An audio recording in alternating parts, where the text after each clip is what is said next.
ধর্ম। আমরা সকলে ধর্মের বিষয়ে কথা বলি, কখনো নিজের ধর্মের বিষয় আর কখনো অন্যের ধর্মের বিষয়। কখনো আমরা অধর্ম দেখলে সেই বিষয়ে কথা বলি। অনেক রকম আলোচনা হয়, কিন্তু এই ধর্ম আসলে কি সেটা কি কেউ বোঝে? যদি আমি আপনাকে উত্তর দিই, এই উত্তর সরল। ধর্ম হলো তাই যা মানুষকে অন্য মানুষের সাথে, সমস্ত বিশ্ব সংসারের সাথে আনন্দ সহকারে বাঁচতে শেখায়। সেই জন্য আপনি যদি কখনো কোনো ধর্মীয় স্থানে যান, সেই ধর্মীয় স্থানে গিয়ে আপনার শান্তির অনুভূতি হয়, তাই না? কিন্তু দেখুন, ধর্মের জ্ঞান থাকলেই সেই মানুষ ধর্মের পথে চলতে পারবে এমন কোনো কথা নেই। অনেক সময় সম্পর্কে যখন সংঘর্ষ বেড়ে যায়, তখন ইচ্ছের জন্ম হয়, ক্রোধের জন্ম হয়, অহংকারের জন্ম হয়, আর তারপর বিনাশ হয়ে যায় এই ধর্মের। সেই জন্য দ্বিতীয় সবথেকে গুরুত্বপূর্ণ গুণ যা আমার সারথীর মধ্যে থাকা উচিত, তা হলো ধর্মবীর হওয়া। এবার দেখতে হবে সেটা এই যে কে হবে সেই ব্যক্তি যিনি এই স্বয়ম্বরে নিজের ধর্মে অটল থাকবেন। কারণ সেই ব্যক্তি এই সংসার থেকে সরে এসে ধর্মের পুনঃস্থাপনের এই মহাকার্যে আমার সারথি হতে পারবেন। তাহলে আসুন আমার সাথে ভালোবেসে বলুন, রাধা রাধা। কর্ম, ধর্ম, জ্ঞান, এই 3 স্তরে অনেক মানুষ পৌঁছতে পারেন। অনেকে এই পরীক্ষা দিয়ে তাতে উত্তীর্ণ হয়ে যেতে পারেন, কিন্তু শিখরে পৌঁছে শাসন তিনিই করতে পারেন যার কাছে এই চতুর্থ গুণটিও থাকে, সমর্পণ। অত্যন্ত গুরুত্বপূর্ণ একটা গুণ এটা। এই সমর্পণ আসলে অত্যন্ত গুরুত্বপূর্ণ। পূর্ণ সমর্পণ দরকার নিজের লক্ষ্যের প্রতি, সমর্পণ নিজের কর্তব্যের প্রতি, সমর্পণ নিজের আত্মার থেকে নির্গত স্বরের প্রতি, সমর্পণ নিজের রথির প্রতি, অর্থাৎ আমার প্রতি। এবার এই পরীক্ষায় অত্যন্ত কঠিন এক বাঁক আসতে চলেছে, যেখানে সারথীকে সমর্পণের নিরিখে পরীক্ষা করা হবে, আর তাতে উত্তীর্ণ হওয়ার পরেই তার হাতে ধর্ম স্থাপনের রথের রাশ তুলে দেওয়া হবে। দেখা যাক কি হয়। ততক্ষণ আপনি প্রসন্ন থাকুন আর আমার সাথে ভালোবেসে বলুন, রাধা রাধা। যখন একজন ভক্ত এবং তার ভগবান এক আকার ধারণ করেন, যখন একজন ভক্ত নিজের ভগবানের প্রতি, নিজের জীবনের লক্ষ্যের প্রতি সম্পূর্ণরূপে সমর্পিত হয়ে যান, তখন জন্মগ্রহণ করে ভক্তি। আর তখন সংসারের সমস্ত আশা তিনি ত্যাগ করতে পারেন। সমস্ত আশা শেষ হতে পারে, কিন্তু মানুষের সঙ্গ ভক্তি কখনো ত্যাগ করে না। যখন ভক্ত ও ভগবান এক আকার ধারণ করেন, এক হয়ে যান, তখন রথী এবং সারথীর মধ্যে কোনো পার্থক্য থাকে না। তারাও এক হয়ে যান। একটাই ব্যক্তিত্ব, একটাই অস্তিত্ব। আর সেই জন্যই কখনো কখনো রথীর আদেশ ছাড়াই সারথী রথ চালিয়ে দেন, আবার কখনো সারথীর পরামর্শ ছাড়াই রথী আক্রমণ করে ফেলেন। এ তো শুধুমাত্র আরও একটা গুণ সেই সারথীর মধ্যে, যিনি ধর্ম স্থাপনার মহান কাজে আমার সারথী হতে চলেছেন। তাহলে আসুন আমার সাথে ভালোবেসে বলুন, রাধা রাধা। ভাগ করে নেওয়া বা বন্টন করা প্রত্যেক মানুষের জীবনে অবশ্যই হয়ে থাকে, আর অনেক সময় এটা জীবনে অতি আবশ্যক হয়ে পড়ে। কিন্তু ভাগ করার মনোকামনা তার থেকেও বেশি গুরুত্বপূর্ণ হলো যে কোন ঘটনার আধারে এই বাটোয়ারা হলো। অনেক সময় এই বাটোয়ারা হলো শান্তির প্রতীক, আবার অনেক সময় এই বাটোয়ারা বিপ্লব ঘটাতে পারে, এমন এক বিপ্লব যা মহাযুদ্ধ ঘটিয়ে দিতে পারে। দেখুন, বাটোয়ারা সম্পত্তির হোক বা হোক ভিক্ষার, শিক্ষা কিন্তু একটাই। জীবনে অনেক সময় বাটোয়ারা দরকার হতে পারে, কিন্তু যতদূর সম্ভব তা এড়িয়ে চলুন, একসাথে মিলে এগিয়ে চলুন। কারণ দেখুন, এই যে বাটোয়ারা ভাগ করে দেয়, আর সেখানেই একতা আপনাকে অগ্রসর করে। তাহলে আপনিও এটাই করুন, একসাথে মিলে সামনে এগোন, আর আমার সাথে ভালোবেসে বলুন, রাধা রাধা। কখনো ভেবে দেখেছেন মানুষকেই এই সংসারে সর্বশ্রেষ্ঠ প্রাণী কেন বলা হয়? অন্য কোনো প্রাণীকে কেন নয়? শুধু কি এই জন্যই আমরা চিন্তা করতে পারি, আমাদের কাছে তীক্ষ্ণ বুদ্ধি রয়েছে, কোনো কিছু আবিষ্কার করতে পারি, সেই কারণেই? তা তো অন্য কোনো প্রাণীর কাছেও থাকতে পারে। এমন কিছু পশুও রয়েছে যাদের কাছে তীক্ষ্ণ বুদ্ধি আছে। তাহলে মানুষ কেন? কারণ মানুষের কাছে এমন কিছু রয়েছে যা অন্য প্রাণীর কাছে নেই। মানবতা। মানবতা, যা সর্বপ্রথম এগিয়ে যেতে চাইলেও যদি পথে কেউ ধাক্কা খেয়ে পড়ে যায়, তাকে আগলে রাখতেও জানে। মনে রাখবেন, আপনার সব থেকে বড় পরিচয় আপনার নাম, আপনার সম্পত্তি বা আপনার ধর্মও নয়। আপনার সব থেকে বড় পরিচয় হলো আপনার মানবতা। তাহলে সময় এলে পরে নিজের মানবতার পরিচয় দিন। অন্য মানুষকে সাহায্য করুন, অন্য প্রাণীকে সাহায্য করুন। একা একা পথ চলা হলো পশুদের প্রবৃত্তি। মানুষ হলেন তিনি যিনি অন্যের জন্য প্রাণও দিতে পারেন। মানুষ হলেন তিনি যিনি অন্য মানুষের প্রাণ বাঁচান।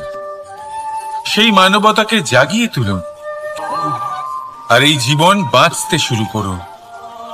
আর হ্যাঁ, আমার সাথে ভালোবেসে বলুন, রাধা রাধা। এই সংসারে মাতা পিতা তার সন্তানকে সব থেকে বড় উপহার কি দিতে পারেন? বৈভব, সুযোগ সুবিধা, বাড়ি, নাকি আশেপাশের পরিবেশ? এই সংসারে মাতা পিতা তার সন্তানকে সব থেকে বড় উপহার শিক্ষা দিতে পারেন, কিন্তু তার জন্য সময়ের প্রয়োজন হয়। এবার এই সময় অত্যন্ত অদ্ভুত।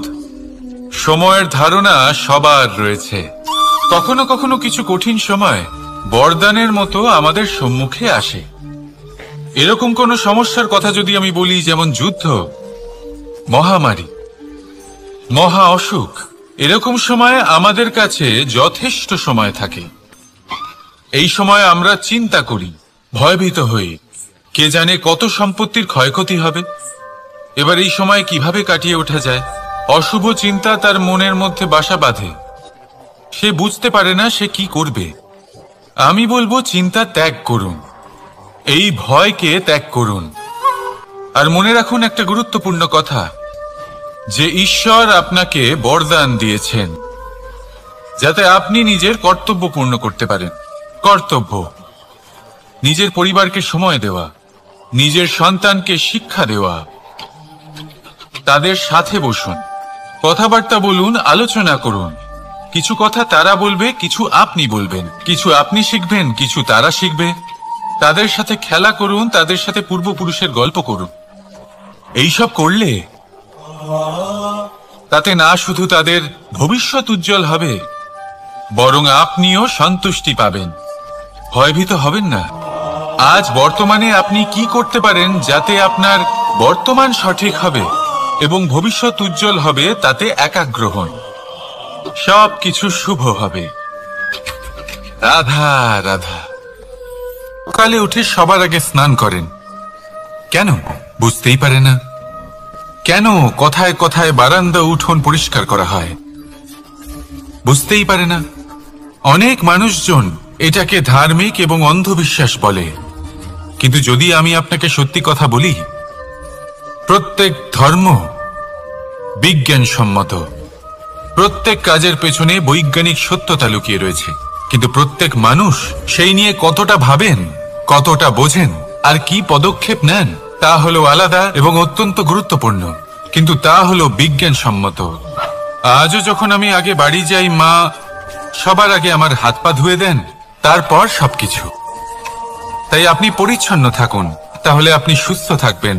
তখনই আপনার মনে ভক্তিভাব আসবে, তখনই এই সমগ্র সংসারকে সামলানোর শক্তি অর্জন করতে পারবেন। তাহলে পরিচ্ছন্ন থাকুন, সব ভালো থাকবে। রাধা রাধা। মানুষের জীবনে স্বচ্ছতার একটা আলাদা গুরুত্ব আছে। যদি আপনি নিজেকে স্বচ্ছ রাখেন তাহলে আপনার নিজেরও ভালো লাগবে, সামনের ব্যক্তিরও ভালো লাগবে, একটা অন্যরকম প্রভাব পড়বে। কিন্তু একজন শ্রেষ্ঠ ব্যক্তি কিভাবে হয়ে ওঠা সম্ভব? যার মধ্যে গুণ আছে, শিক্ষা আছে, শুভ চেতনা আছে, যিনি সৎকর্ম করেন। কিভাবে হব সেই ব্যক্তি যার মধ্যে জ্ঞান আছে? শুধুমাত্র স্বচ্ছ থাকলে তো তা হওয়া সম্ভব নয়। প্রথমে আপনাকে বুঝতে হবে যে মানুষের মধ্যে 4টি মূল তত্ত্ব আছে।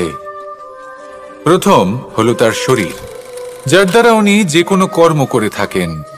দ্বিতীয় তত্ত্ব হলো তার মন, যার দ্বারা কোনো কর্ম করার জন্য সে নিজেকে প্রেরণা দিতে থাকে। তৃতীয় তত্ত্ব হলো বুদ্ধি, যে কর্ম আমরা করতে চাই, যে লক্ষ্যে আমরা পৌঁছতে চাই, সেটা আমরা কিভাবে কোন পথে করব সেটা স্থির করা যায় বুদ্ধি দিয়ে। আর চতুর্থ তত্ত্ব হলো আত্মা। আত্মা হলো এমন এক তত্ত্ব যার কোনো সমাপ্তি নেই। আত্মা হলো অজয়। কিন্তু এরও শুদ্ধিকরণের প্রয়োজন হয়। এই 4টি তত্ত্বের শুদ্ধিকরণ করতে থাকুন, এদের নির্মল রাখুন, শুদ্ধ রাখুন। এবং এটা কিভাবে হবে? শুভ চেতনা দ্বারা, জ্ঞানের দ্বারা, এবং সবথেকে বেশি গুরুত্বপূর্ণ প্রেমের দ্বারা। আসুন আমার সাথে ভালোবেসে বলুন, রাধা রাধা।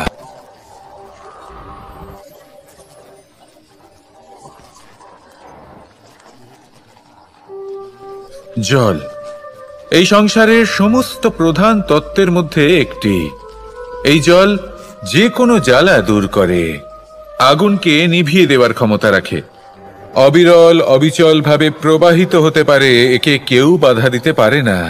এর পথে বাধা সৃষ্টি করলে নিজের পথ নিজেই খুঁজে নেবে, বা সে নিজেই নিজের পথ বানিয়ে নেবে, কিন্তু কখনো থামবে না। এই জল হলো মহান, আর এর একটা মহান গুণ আছে, এর নিজস্ব কোনো রং নেই। কিন্তু যখন মেঘ থেকে বৃষ্টিরূপে পৃথিবীতে ঝরে পড়ে, তখন সমস্ত সংসারকে রঙিন করে তোলে।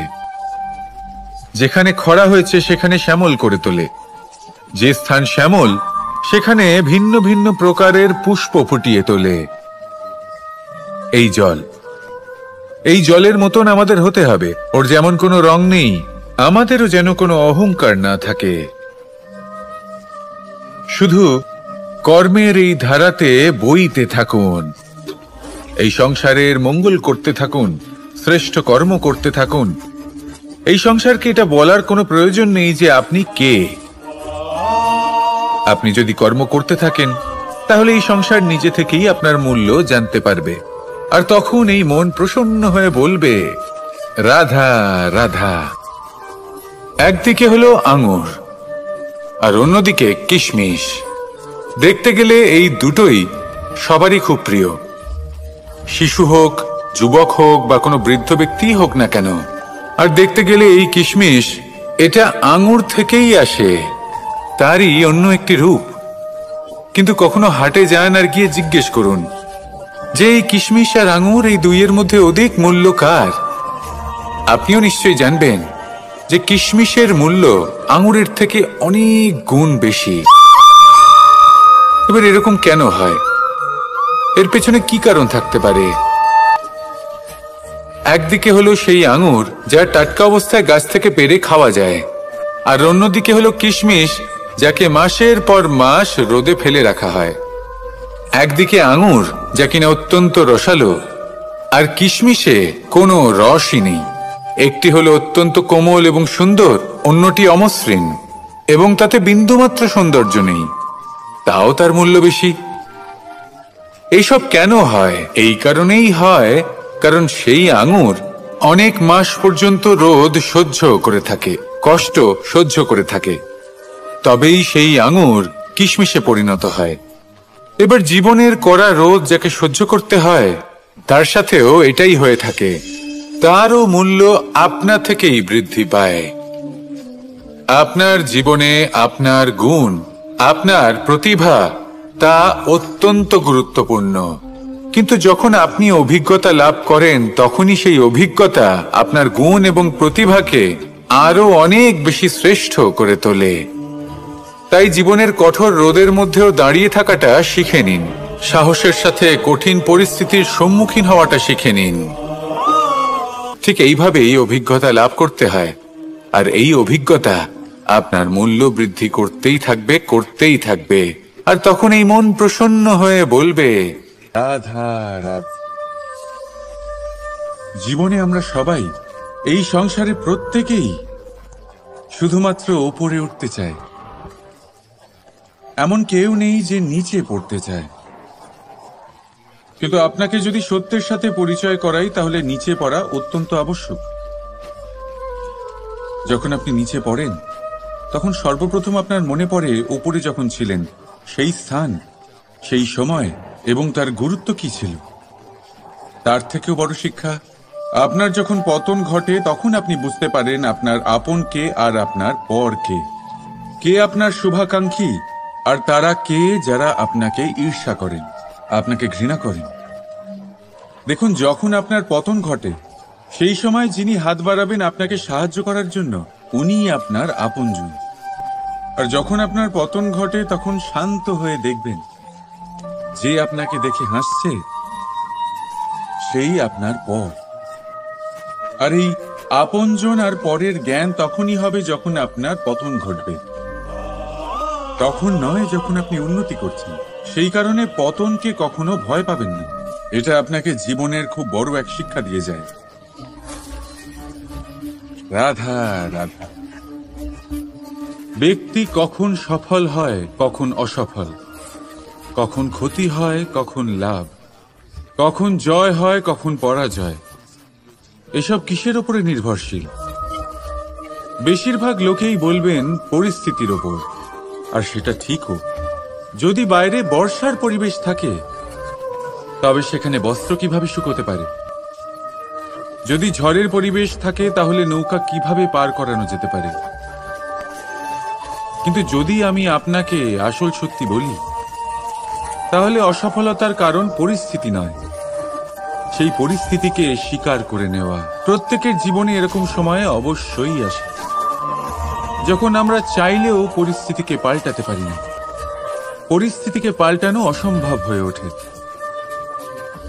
এরকম সময় একটাই উপায় আছে, পরিস্থিতিকে নয়, মনস্থিতিকে বদলান, আর দেখবেন সবকিছু ভালো হবে। কারণ এই মনস্থিতি আপনার জীবনের সব থেকে বড় সম্বল, সব থেকে বড় সাথী।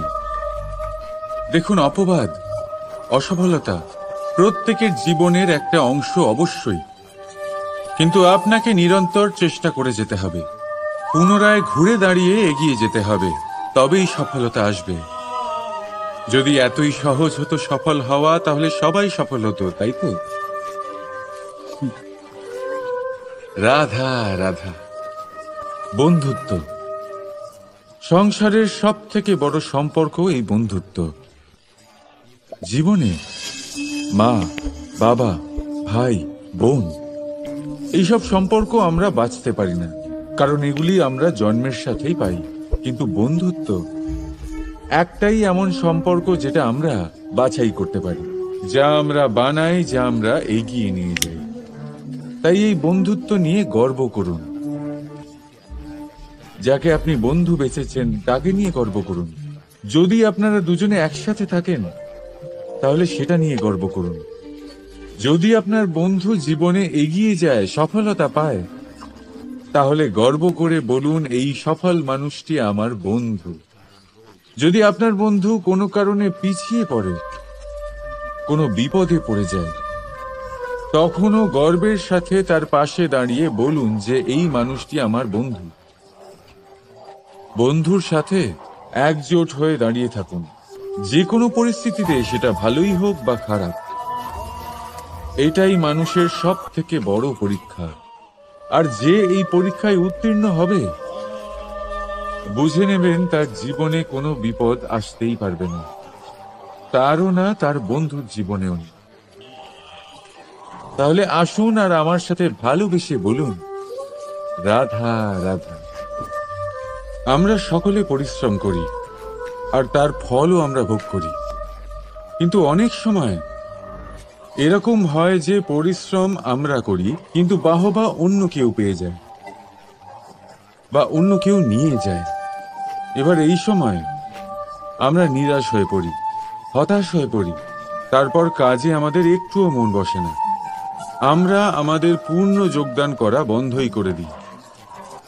চিন্তা করতে থাকি যে পুনরায় যদি এরকম পরিশ্রম করি আর পুনরায় সেই পরিশ্রমের বাহবা অন্য কেউ নিয়ে যায়, তাহলে সেই পরিশ্রম করেই বা কি লাভ?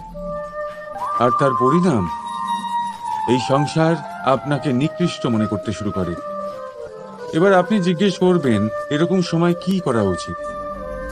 আপনাকে একটা কথা বলে রাখি যে যদি আপনি এই নিয়ে চিন্তাই না করেন যে আপনার পরিশ্রমের বাহবা অন্য কেউ পেয়ে যাবে, তাহলে আপনি এই সংসারে মহান থেকে মহানতর কাজ করতে পারবেন, প্রত্যেকবার নিজের থেকে ওপরে যেতে পারবেন। আর এই সিঁড়ি অনেক লম্বা। তাই মনে রাখবেন, যখন কোনো বাগানে ফুল ফোটে তাহলে লোকে মালিকে বাহবা দেয়, কিন্তু যখন সুগন্ধ বেরোয় তখন লোকে মালিকে নয়, সেই ফুলকে মনে রাখে। সেই জন্য নির্বিকার হয়ে চেষ্টা করতে থাকুন, পরিশ্রম করতে থাকুন, আপনি বাহবা অবশ্যই পাবেন। যদিও বা আপনাকে বাহবা দিতে লোকে ভুলে যায়, এই প্রকৃতি কখনো ভুলবে না। রাধা রাধা। দেখতে গেলে এই সংসার বড়ই সুন্দর, কিন্তু আসল সত্যি এটাই যে সংসারে সবকিছু নশ্বর। যেটা কাল ছিল তা আজ নেই, যা আজ আছে তা কাল ছিল না, আর যা আজ আছে তা কালও থাকবে না। প্রত্যেক মানুষকেই যথাসময়ে কালের কাছে মাথা নত করতে হয়। এই রূপের বিনাশ করে বার্ধক্য, প্রাণের বিনাশ করে মৃত্যু, আলস্য, ঈর্ষা ধর্মের বিনাশ করে, আর ক্রোধ বিনাশ করে সম্পর্কে। কিন্তু এরকম একটা অনুভূতি আছে যা একাই সমস্ত গুণ বিনাশ করতে সক্ষম হয়, আর সেটা হলো অহংকার। তাই জ্ঞানকে নিজের কাছে আসতে দিন, কিন্তু অহংকারকে কখনোই নয়। কারণ যদি এই অহংকার আপনার কাছে চলে আসে, তাহলে জীবনে যা কিছু আপনি অর্জন করেছেন, তা সে গুণ হোক বা হোক ধন, সে বন্ধু হোক বা হোক আনন্দ, সবকিছু শেষ হয়ে যাবে। রাধা রাধা। এই পাথর দেখতে পাচ্ছেন আপনি? কত গোল, কতটা চকচকে। বাচ্চাদের অনেক সময় এটা নিয়ে খেলতে ভালো লাগে, আর কেনই বা লাগবে না? কতটা সুন্দর আর মসৃণ এটা। কিন্তু আপনি কি কখনো ভেবে দেখেছেন এই পাথর আগে কি ছিল? কোনো বিশাল আকার পর্বত, কোনো বিশাল আকার পাথরের একটা বড় ভেঙে যাওয়া অংশ বিশেষ, যেটা কোনোভাবে নদীতে পড়ে নদীর ধারার সাথে বইতে থাকলো। মাটির সাথে ঘর্ষণ হলো, বালির কণার সাথে ঘর্ষণ হতে থাকলো, আর তারপর ধীরে ধীরে এই আকার পেল। এবার আমরাও এই পাথরের মতোই। তাই মনে রাখবেন, আপনার ব্যক্তিত্ব, আপনার এই স্বরূপ ঈশ্বরের দেওয়া কখনোই নয়। হ্যাঁ, প্রকৃতি অবশ্যই আপনাকে জন্ম দিয়েছেন, কিন্তু আপনি নিজে নিজের ব্যক্তিত্বের রচয়িতা, আর আপনি তা রচনা করেন কঠিন পরিস্থিতির মুখোমুখি হয়ে, সংকটের ধারা পার করে।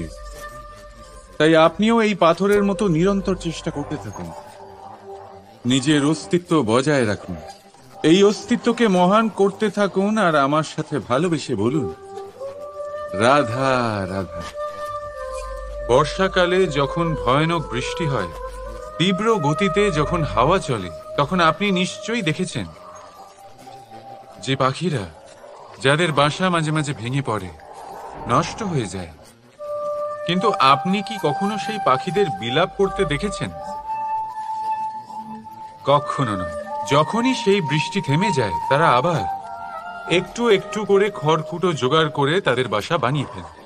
নিজের সংসার সেই রকমই বানিয়ে দেয় যেমন আগে ছিল। এমন কেন? কারণ এই ঝড়ের তাণ্ডবের সাথে সেই পাখিদের কোনো বোঝাপড়া করারই নেই। তারা শুধু সেটাই করতে থাকে যেটা তাদের হাতে আছে, আর এটাই হলো সুখী জীবনের মূল মন্ত্র। যেটা আপনার হাতে নেই তা নিয়ে বিলাপ করে আপনার কোনো লাভ হবে না। মনোসংযোগ তাতেই করুন যা আপনার হাতে রয়েছে। যা বদলে গেছে তাকে আপনি আবার বদলাতে পারবেন না, কিন্তু যা আপনি বদলাতে পারবেন তাতে মনোসংযোগ করুন। এই জীবনে একটু ধনাত্মক হয়ে উঠুন, দেখবেন সব শুভ হবে। রাধা রাধা। ছোটবেলায় একটা জিনিস আমি কখনো বুঝে উঠতে পারিনি। আমি সবসময় আশ্চর্য হয়ে থাকতাম যে এটা কি করে সম্ভব হতে পারে। ব্যাপারটা ছিল এরকম, আমি আমাদের গোয়াল ঘরে দেখতাম ভিন্ন ভিন্ন রং রূপের গাভী। কারোর রং কালো তো কারোর রং সাদা, কেউ খয়েরি তো কারোর রং বাদামি। এবার আমি দেখতাম কারোর কারোর শিং বড় তো কারোর এত ছোট যে দেখাই যায় না। কোনো গাভী আকারে ছোট ছিল তো কেউ একটু বড়। কিন্তু যখন সেই সব গাভী দুধ দিত তখন আমি দেখতাম সেই সব দুধ সমান, রং সমান, স্বাদ সমান, গুণও সমান, আর সমান পুষ্টিও। এবার আমি এটা বুঝতে পারতাম না। আমার দৃষ্টিতে তো সমস্ত গাভী আলাদা আলাদা ছিল। আমি ভাবলাম আমি মাকে জিজ্ঞেস করি। মাকে জিজ্ঞেস করলাম। মা আমাকে বললেন, কানাই, রং রূপ পাল্টালেও গাভীদের বাস্তবিকতা তো পাল্টায় না। গাভী তো গাভীই থাকবে। এবার আমি এটা বুঝতে পারি না যে মানুষ এটা আত্মসাৎ কেন করতে পারে না। দেখুন, রং, রূপ, জাত, ধর্ম, ভাষা, এই সবের উপরে হলো মনুষ্যত্ব। আর মনুষ্যত্বের একটাই ধর্ম, আর সেটা হলো প্রেম। তাই এই প্রেম আপনি সকলের সাথে ভাগ করে নিন। প্রেমের সাথে সকলের সেবা করুন। এই মনুষ্যত্বের অমৃত চেখে দেখুন, আর আপনি বুঝে যাবেন যে আমরা কেউ আলাদা আলাদা নই, আমরা সবাই সমান। রাধা রাধা। সাগর, কত বিশাল হয় এই সাগর! কি না করতে পারে এই সাগর! এক মুহূর্তের মধ্যে সব ধ্বংস করে দিতে পারে, প্রলয় ডেকে আনতে পারে, সংসার মুছে ফেলতে পারে। এই সাগর জীবন জ্যোতি নিভিয়ে দিতে পারে। কিন্তু এই সাগর যা মেটাতে পারে না তা হলো একজন তৃষ্ণার্তের তৃষ্ণা। অন্যদিকে এই ঘোড়া, যা এতটাই ছোট যে গোপিনীরা একসঙ্গে অনেকগুলো নিয়ে চলতে পারে, কিন্তু এই ছোট ঘোড়া অনেকের তৃষ্ণা মেটাতে পারে। এবার বলুন, জল সাগরেও আছে, আবার এই ঘোড়াতেও। তাহলে পার্থক্য কোথায়? এখানে পার্থক্য হলো তাদের আচরণের মধ্যে। একজন মাটির মধ্যে মিষ্টি জল ধরে রাখে তো আরেকজন নিজের নোনা জলের আঘাতে যে কাউকে মাটিতে মিশিয়ে দিতে পারে। আপনি কি হতে চাইবেন? সাগরের নোনা জল হয়ে কারোর আশা চূর্ণ বিচূর্ণ করে দিতে, নাকি মিষ্টি জলের ঘোড়া হয়ে কারোর তৃষ্ণা মেটাতে? সিদ্ধান্ত আপনার। রাধা রাধা। কতবার এমন হয়, আপনি কোনো কাজ করার জন্য কাউকে দায়িত্ব দেন, কিন্তু সেই ব্যক্তি সেই কাজ সম্পন্ন করতে পারে না, অসম্পূর্ণ রেখে দেয়, অথবা ঠিকভাবে করতে পারে না। এবার এই পরিস্থিতিতে কি হয়? আপনি ক্রুদ্ধ হয়ে যান, তার উপরে আপনি রেগে যান, তাকে তিরস্কার করেন, আর তারপরে সেই কাজ সম্পন্ন করতে আপনি নিজেকেই নিযুক্ত করেন, আর শেষ পর্যন্ত সেই কাজ সম্পন্ন হয়েই যায়। এবার এই বিষয়ে সমস্যা সেই ব্যক্তির চেষ্টায় নয়, সমস্যা আপনি যে সেই ব্যক্তিকে ভরসা করলেন তার ছিল। আমরা অন্যের প্রতি ভরসা করাকে প্রথম পদক্ষেপ বানিয়ে, আর নিজের উপরে বিশ্বাসকে শেষ সম্বল। কিন্তু তার বদলে এটাই হওয়া উচিত যে নিজের উপরে ভরসাকে আমরা প্রথম পদক্ষেপ বানাই, তাকে নিজের সহায় মানতে হবে। যদি আপনি এমন করেন তাহলে পরিণাম আরো সুখকর, আরো আনন্দদায়ক হবে। তাই মনে রাখবেন, এই সংসারে আপনার সব থেকে বড় ভরসা আর কেউ নেই। এই সংসারে আপনার সব থেকে বড় রক্ষাকর্তা আর কেউ নেই, বরং আপনি নিজেই। রাধা রাধা।